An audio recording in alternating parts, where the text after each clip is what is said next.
La fraude à la TVA sur les quotas de carbone est sans doute l'escroquerie la plus impressionnante, avec au moins 1,6 milliard d'euros de pertes pour la France en moins d'un an. 50 milliards au niveau européen. Mais elle n'est pas la seule. Arnaque sur Internet, arnaque au PDG, aux diamants, aux forex, aux encarts publicitaires se multiplient et font des milliers de victimes.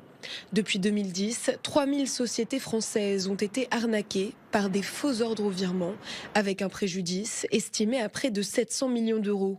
Les faux investissements, eux, sont plus durs à chiffrer, entre 200 millions et 1 milliard d'euros. Des escroqueries sophistiquées en constante évolution. Au départ, généralement, la victime va recevoir des fonds. Ils alpaguent comme ça, la victime. Ils comptent sur sa crédulité. Et petit à petit, ils vont augmenter les mises. Et bien sûr, avec une certaine, on va dire, contrainte par derrière. Il y a beaucoup de complices aussi, des cabinets, des faux cabinets d'avocats, évidemment, des faux cabinets d'expertise comptable, par exemple, qui peuvent les appeler. C'est très compliqué pour les services d'investigation de remonter les filières parce qu'ils ont des techniques d'anonymisation. Malgré la difficulté de la police judiciaire pour remonter la trace des escrocs, elle situe l'origine de ces arnaques en Israël, et plus précisément parmi des immigrants français. Il s'agit d'une criminalité organisée transnationale qui agit tant sur le territoire national français qu'en Europe et voire à l'international. C'est pour ça qu'en France, au départ, comme il s'agissait des franco-israéliens, on a été fortement impactés. Toutes nos sociétés, les filiales à l'étranger, les administrations.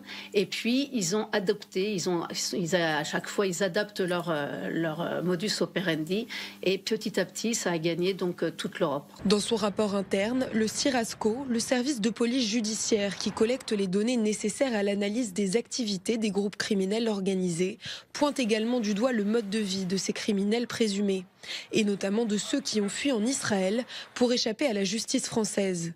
En septembre dernier, l'un d'eux a été repéré à la télévision israélienne dans le public du concours de cuisine MasterChef, venu soutenir sa femme, grande gagnante de l'émission.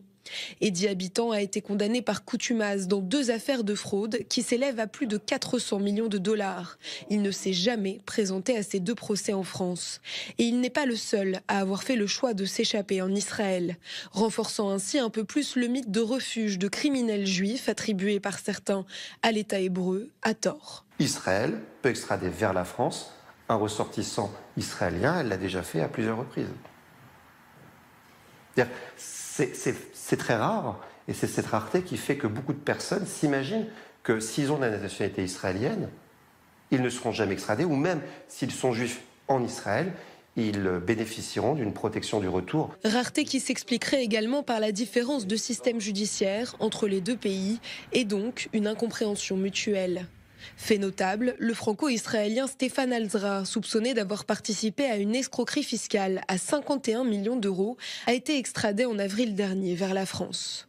Du côté de la police judiciaire, on assure que la coopération avec la police israélienne est excellente. Les difficultés à poursuivre des criminels auteurs d'arnaques en ligne depuis Israël étaient jusqu'ici dues à un manque de centralisation des informations.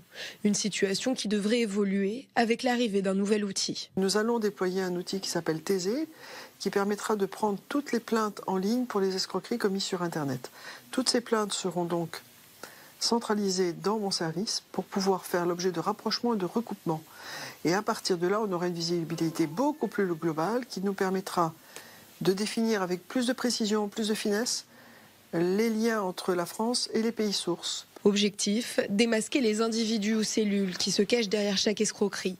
Cela permettra de les poursuivre dans leur pays en coopération avec les autorités locales et surtout de regrouper toutes les plaintes afin de monter des dossiers de grande ampleur.